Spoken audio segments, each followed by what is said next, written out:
Hello, welcome to our channel, welcome to Amy's channel. आज मैं reading कर रही हूँ जो बहुत ज़्यादा पूछे जाने वाला क्वेश्चन है कि आपके पर्सन को रिग्रेट होने के बाद क्या वो हील के लिए अपनी ज़िंदगी में जो उसने रिग्रेट्स किए हैं और आपके साथ रिकन्सिलिएशन के लिए यानी आपकी लाइफ में वापस आने के लिए 2022 में आएगा या नहीं आएगा। ठीक है, प्लीज़ जो चीज़ रेजोनेट करे उसे लीजिएगा, हर चीज़ आपके लिए नहीं है। ये जनरल रीडिंग है और मैं एनिमल टोटम से निकालूंगी। जनरल रीडिंग है, पिका कार्ड रीडिंग नहीं है। से रीडिंग निकालूंगी और म्यूनियोलॉजी ऑरिकल कार्ड से मैं आपके एंजल के मैसेजेस निकालूंगी। तो प्लीज़ जो चीज़ रेजोनेट करे सिर्फ उसको लीजिएगा, जो चीज़ रेजोनेट ना करे उसको नहीं लीजिएगा। ये पूछे जाने वाला सबसे ज़्यादा पूछे जाने वाला क्वेश्चन था कि रिकन्सिलिएशन यानी कि वो आपकी लाइफ में वापस आएंगे या नहीं आएंगे, या आएंगी या नहीं आएंगी। और ये कोई जेंडर स्पेसिफिक नहीं है, मेल टू फीमेल है और ऑपोजिट भी हो सकता है। और प्लीज़ अगर आप लोग सेंसिटिव हैं तो मत देखिएगा, क्योंकि मैं नहीं चाहती हूँ कि आप लोग 2022 में कोई भी नेगेटिव एनर्जी अपने साथ लेके जाएं। ये रीडिंग है और हर रीडिंग सबके लिए नहीं होती है। ठीक है, तो देखते हैं कि वो चाहेंगे कि 2022 में वो आपके पास आए, अपने आप को हील करें और रिकन्सिलिएशन करें, यानी आपकी लाइफ में वापस बैक करें। सबसे पहले आपका कार्ड आया है 9 of pentacle, Taurus, Virgo, Capricorn. फिर आया है knight of wands, Aries, Leo, सैज। Queen of cup, Cancer, Scorpio, Pisces. 4 of pentacle, Taurus, Virgo, Capricorn and ace of cup, Cancer, Scorpio, Pisces. मैंने जो आपके कार्ड्स अभी तक देखे हैं, मुझे उनको देख के ये लगता है कि आपका पर्सन अगर आया भी तो एंड ऑफ द ईयर से पहले नहीं आ सकता। टू बी फ्रैंक, मुझे लगता है आपका पर्सन बहुत स्लो मूवर है, हर डिसीजन को एकदम नहीं लेता है, हर चीज़ को बहुत ही सोच समझ के करता है। और अगर उसने आपको अपनी लाइफ से भी किसी वजह से आगे पीछे किया, यानी चले गए या रिग्रेट रहा, तो मुझे लगता है उसने बहुत सोच समझ के फैसला किया। 9 ऑफ पेंटिकल यानी कि खुशी का कार्ड होता है, एक फाइनेंशियली स्टेबिलिटी का कार्ड होता है, लेकिन एक स्लो मूविंग का भी होता है। मुझे लगता है कि इवन उसके दिल में आपके लिए पैशन है और वो जानता है कि आप बहुत बहुत मोहब्बत करने वाला पर्सन है। अपनी कहते हैं ना कि आप वो पर्सन है जो अपनी ज़िंदगी को भी कुर्बान करके उनकी लाइफ को सही कर दें, लेकिन वो नहीं आएंगे क्योंकि वो अभी मेहनत कर रहे हैं अपने पैसों पे, अपनी लाइफ पे, और वो हर चीज़ को अभी छुपा के रखे हुए हैं कि वो नहीं बताएंगे। अगर आप ये देखें 4 ऑफ पेंटिकल किस तरीके से पेंटिकल छुपा रहे हैं, देख रहे हैं। तो मुझे लगता है कि आपका जो पर्सन है वो जो है अपने पैसों के साथ साथ इस रिश्ते को भी जब तक रिवील नहीं करेगा, जब तक उसे ये नहीं लगेगा कि वो फाइनेंशियली इस काबिल है कि वो आपको कोई अपनी लाइफ में एंट्री दे सके। क्योंकि मुझे लगता है शायद आप लोगों की जो भी अलैदगी या जो भी कुछ हुआ था उसकी मेन वजह एक फाइनेंस भी थी, फाइनेंशियली प्रॉब्लम्स भी थी। मुझे लगता है उसका लव आपके लिए ओवरफ्लो है, उसका लव आपके लिए बहुत इम्पॉर्टेंट है, लेकिन वो भी आपके लिए ऐसे ही सोचते हैं। ये नहीं समझिएगा वो नहीं सोचते, वो भी यही सोचते हैं कि आपकी मोहब्बत उनके लिए बहुत इम्पॉर्टेंट है और वो आपको अपनी लाइफ में लाना चाहते हैं, लेकिन अभी वो कोई भी ना फैसला करेंगे, ना आपको कुछ बताएंगे, ना कुछ कहेंगे। इवन के उनके पास अपनी ज़िंदगी को आगे बढ़ाने के लिए बहुत सारी चीज़ें हैं, लेकिन वो चाहते हैं कि जब भी आपके पास आएँ परफेक्ट होके आएँ। तो मुझे लगता है कम से कम भी आपके पर्सन को एंड ऑफ द ईयर लगेगा सोचने में मुझे क्या करना है, कैसे बढ़ना है, कैसे फैसले करने हैं, क्योंकि आपके पर्सन फाइनेंशियली तौर पे बहुत बहुत बुरी पोजीशन में। मुझे ये भी लगता है अगर वो फाइनेंशियली बुरी पोजीशन में नहीं है तो वो फाइनेंशियली डिपेंड करते हैं अपने पेरेंट्स पे या थर्ड पार्टी पे, इसीलिए वो आपके पास नहीं आ रहे हैं। वो आपके साथ हीलिंग चाहते हैं। और एस ऑफ कप इस बात की एक कहते हैं ना कि ये एक सिग्नल है मुझे लगता है वो हीलिंग करना चाहते हैं, रिकन्सिलिएशन भी चाहते हैं, वापस भी आना चाहते हैं, लेकिन उनकी चाल बहुत स्लो है। मुझे लग रहा है आप लोग काफ़ी सालों से इंतज़ार कर रहे हैं, ये कोई 1-2 दिन का इंतज़ार नहीं है। यानी मुझे लगता है 5 to 10 ईयर्स भी कुछ लोगों के हैं, इवन 1 साल भी अगर हुआ है, मुझे लगता है आप लोग बहुत सालों से वेट कर रहे हैं। आपके लिए गुड न्यूज़ ये है कि उनका पैशन आपके लिए कम नहीं हुआ है, पैशन बढ़ रहा है। वो आपको एक क्वीन ऑफ कप सोच के ये सोचते हैं कि आप वो पर्सन है जो इमोशनली उनको फुलफिल करते हैं, आप इमोशनली उनको अपने साथ जोड़ते हैं। और ये हाई प्रिस्टेस का कार्ड है, विर्गो का कार्ड है।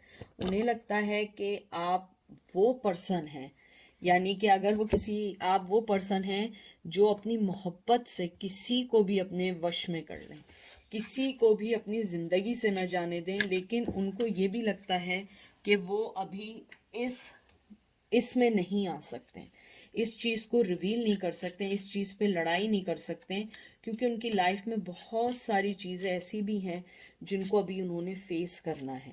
मुझे लगता है आपका पर्सन आपको मैं क्लियर बात ये कह दूं कि अगर आपको लगता है आपका पर्सन आपको भूल गया है, अपनी लाइफ में चला गया, नहीं, ऐसा नहीं है। लाइफ में चला गया है ये राइट है, लेकिन मुझे लगता है आपका पर्सन आज भी आपके जाल से नहीं निकला है।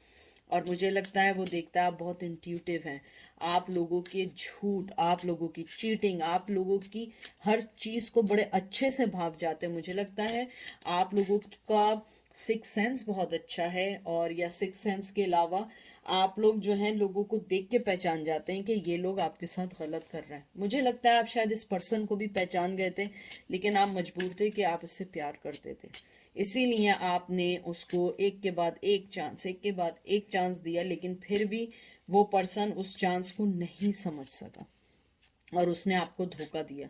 मुझे लगता है शायद आप अपनी ज़िंदगी में आगे बढ़ चुके हैं ऑलरेडी, लेकिन फिर भी आप जानना चाहते हैं कि हमारा रिकन्सिलिएशन है 2022 में, क्या हमारा रिश्ता हील कर पाएगा? क्योंकि मुझे लगता है आपको उस पर्सन से एक तरीके से एक इमोशनली अटैचमेंट है, और आपको वो हील चाहिए, और वो हील सिर्फ और सिर्फ आपको लगता है कि शायद वो ही दे सके, और वो पर्सन भी ऐसे ही सोचता है। आपको शायद मोहब्बत से ज़्यादा उनकी एनर्जी और उनकी अटेंशन की ज़रूरत है। और मुझे कुछ लोगों के लिए ये भी लगता है शायद आप यही सोचते हैं कि मैं इस टॉक्सिक रिश्ते से क्यों नहीं निकल पा रही हूँ या पा रहा हूँ, हालांकि बहुत कुछ हुआ है मेरी लाइफ में इस पर्सन की वजह से, लेकिन ये रिश्ता मुझे क्यों नहीं छोड़ पा रहा है या मैं नहीं छोड़ पा रही हूँ। तो मुझे लगता है उसकी वजह यही है कि यू नीड हील, आपको भी हीलिंग की ज़रूरत है। ये देख लें, डेविल, कैप्रिकॉन। मुझे लगता है आपका जो पर्सन है वो अपने आप को एक हारे हुए आदमी तो रहने दें, एक शैतानी, एक शेडो, और शैतानी से ज़्यादा मुझे लगता है आपका पर्सन ये सोचता है कि मेरी ज़िंदगी में बहुत सारे ऐसी चीज़ें चल रही हैं जिनको मैं अभी एकदम सही नहीं कर सकता हूँ। मुझे लगता है शायद उन्हें बहुत एडिक्शन की प्रॉब्लम है, पैसा खर्च करने की है, दिखावे की है, चीटिंग की है, कंफ्यूज पर्सन है, या मिसगाइड जल्दी हो जाता है। तो मुझे लगता है आपका पर्सन यही सोच रहा है किस तरीके से अपनी ज़िंदगी को बैलेंस करके आपके पास आऊँ। मुझे लगता है कि अगर उन्हें मौका मिले वो डेफिनेटली आपके पास आएंगे, लेकिन इतनी जल्दी नहीं आएंगे। ये मैं आपको बहुत स्ट्रांगली बता रही हूँ। मुझे पता है बहुत लोग कहेंगे दीदी ये क्या, ऐसे क्या, अब हम क्या वेट करें? नहीं, ये वेट नहीं है, ये आपका आंसर है। आपका पर्सन अगर वो लेट हो रहा है, ये आप पर है। मैं आपको ये नहीं कह सकती हूँ आप वेट करो नहीं करो, ये आप पर है, क्योंकि मेरा काम है मैसेज देना और आपका काम है उसको समझ के अपनी ज़िंदगी के फैसले, अपनी ज़िंदगी की इम्पोर्टेंसी को देखना कि आपको क्या चाहिए, क्योंकि आपकी लाइफ के इम्पोर्टेंट नहीं है। हमें क्या पता हम कितने साल जिंदा रहेंगे, तो हम इसी गम में मर जाएं कि वो कब आएंगे वापस। नहीं, आपकी ज़िंदगी बहुत इम्पोर्टेंट है, आपकी ज़िंदगी के हर खुशी बहुत इम्पोर्टेंट है। अगर आपकी ज़िंदगी में कोई गम है, आपके गम भी आपके लिए बहुत इम्पोर्टेंट है, तो आप उस पर्सन को लेके ना चलें, आप उसका वेट नहीं करें। अगर वो कछुए की चाल से आ रहे तो इट्स ओके, कछुए की चाल से तो कछुआ तो हज़ारों साल जिंदा रहता है, आप क्या 1000 साल उसका वेट करेंगे? नहीं, you have to be move on. King of once, ये देख रहे हैं कैसा किंग है कि ताज भी गिर गया इसका, एरीज लियो सेज। लेकिन मैं आपको एक बात बताऊं, मुझे इस कार्ड से देख के बड़ा स्ट्रांग, आप देख रहे हैं रेड थ्रेड, ये ट्विन फ्लेम की आपके साथ प्रॉब्लम ये है कि you guys are twin flame. आप चाहकर भी अलग नहीं हो पाते। और यही वजह है कि आप यही मालूम करना चाह रहे हैं, जो आपको हीलिंग नहीं हो पा रही है, या आप उस पर्सन को सोचना नहीं छोड़ रहे हैं क्योंकि वो डोर नहीं छोड़ रहा है। आप देखें कि आप उसके साथ भी नहीं है, तब भी उसने ये रेड थ्रेड पकड़ा हुआ है, अपने वंस के साथ उसने उस थ्रेड को पकड़ के रखा हुआ है। तो मुझे लगता है कि the main thing is that कि आप उसका ट्विन फ्लेम है, वो आप उसको छोड़ना भी चाहें वो आपको नहीं छोड़ सकते। क्योंकि अगर आप देखें ये बंधा हुआ है, एक सिरा इधर गया एक सिरा उधर गया, और बंधा वंस के साथ है, उसके पैशन के साथ बना है। वो पैशन जो आपको वो एनर्जी भेजता है, आप उससे अलग नहीं हो पाते। Even though he know that कि he no more king of you, क्योंकि आपने अपनी जिंदगी से उसे निकाल दिया है, लेकिन वो आपको नहीं छोड़ना चाहता है किसी कीमत पे भी।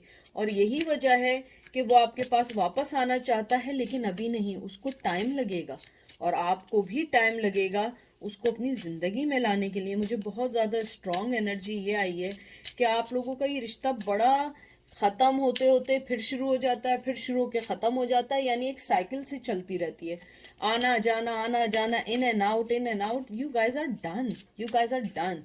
आपको, मुझे ये लगता है कि आपको उससे ज़्यादा अपनी हीलिंग की ज़रूरत है। हाँ, वो पर्सन आपके पास आना चाहता है, हील होना चाहता है, रिकन्सिलिएशन चाहता है, और आपको अपनी ज़िंदगी में वापस भी लाना चाहता है, लेकिन अभी वो नहीं आएगा, वो रेडी नहीं है, क्योंकि उसके पास अभी भी बहुत चॉइसेस हैं। 7 of cup, Cancer, Scorpio, Pisces, उसके पास अभी भी चॉइसेस हैं। The world, taurus, Virgo, Capricorn. May be आप उससे अलग हैं, ट्रेडिशनल वाइज अलग हैं, आपके आपके और उनकी जो है चीज़ें बहुत डिफरेंट हो, और उनके पास भी बहुत चॉइस हो। तो मुझे लगता है वो पर्सन अगर आया भी तो वो अपनी शर्तों पे आना चाहेगा। और मुझे लगता है मेरे व्यूवर्स अब उनकी कोई शर्त नहीं सुनने वाले हैं, मुझे तो ये सुनाई दे आई एम सॉरी टू से, अगर मैं गलत बोल रही हूँ, अगर किसी ने सोचा, प्लीज मुझे कमेंट बॉक्स में जरूर बताएगा कि मेरे व्यूवर्स ने कहा तेरी तो ऐसी की तैसी, मैं वेट नहीं करने वाली। If you have a choice, I have a choice too. मुझे बहुत स्ट्रांगली आया, अगर आप में से किसी ने ये बात सोची है पूरी रीडिंग के दौरान प्लीज कमेंट में।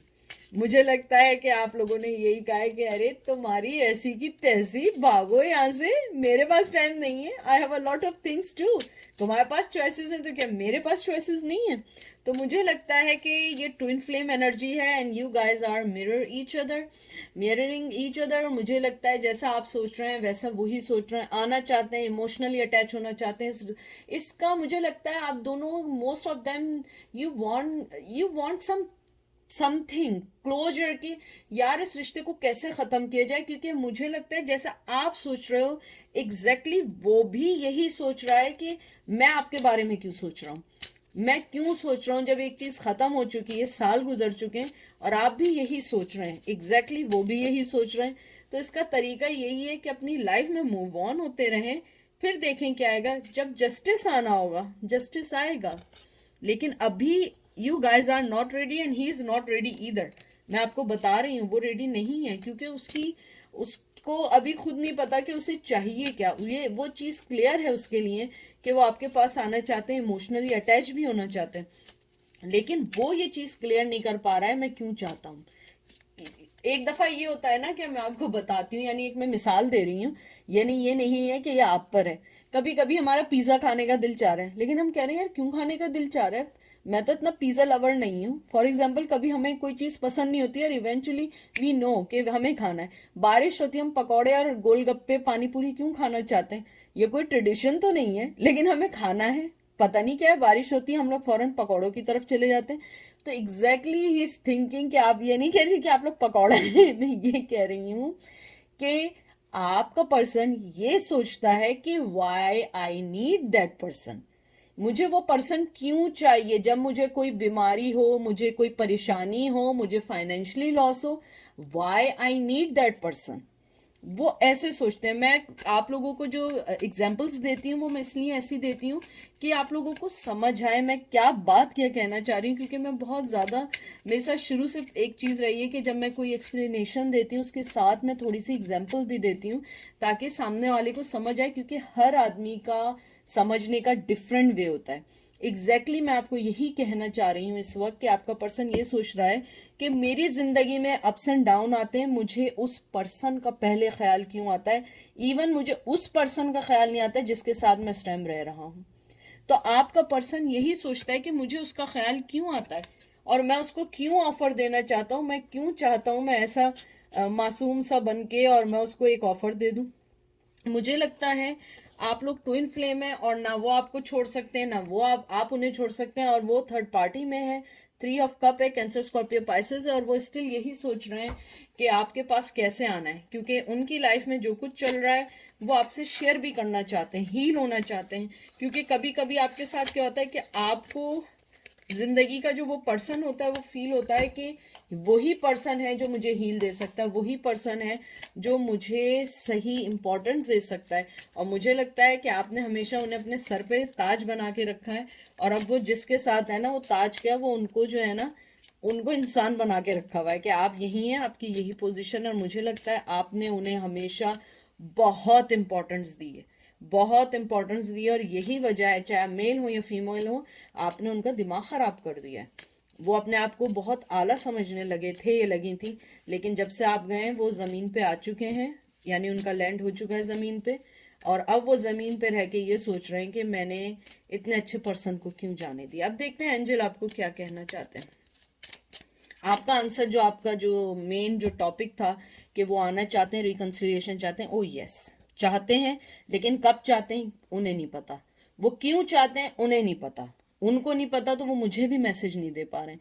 तो आपका यही है कि they want you for heal and for reconciliation, and he has a biggest regret कि उन्होंने आपके साथ क्यों किया। लेकिन वो क्यों चाहते हैं, किस लिए चाहते हैं उन्हें नहीं पता, इसलिए वो चाहते हैं कि इसको ऐसे ही रहने दें और ऐसे ही आगे बढ़ जाए। तो देखते हैं एंजल आपको क्या मैसेज देते हैं। एंजल आपको कहते हैं your commitment is being tested, first quarter moon. देख लीजिए, ये आपका जो कमिटमेंट उनके साथ है या जो भी आपके साथ है ये टेस्टेड है, और आप अभी जो है कोई भी डिसीजन नहीं ले सकते।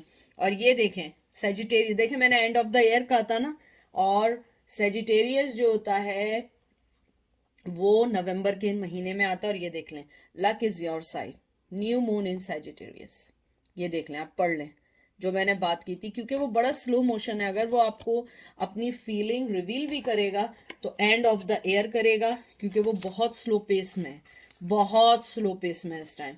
और लक आपकी साइड पर है, आपने अपनी लक को खुद चुनना है, ना कि उस आदमी ने चुनना है। तो अपने आप पे भरोसा करें और आगे बढ़ते रहें। ये थी आज की रीडिंग, आई होप आपको पसंद आई होगी। दुआओं में याद रखिएगा। Take care, bye.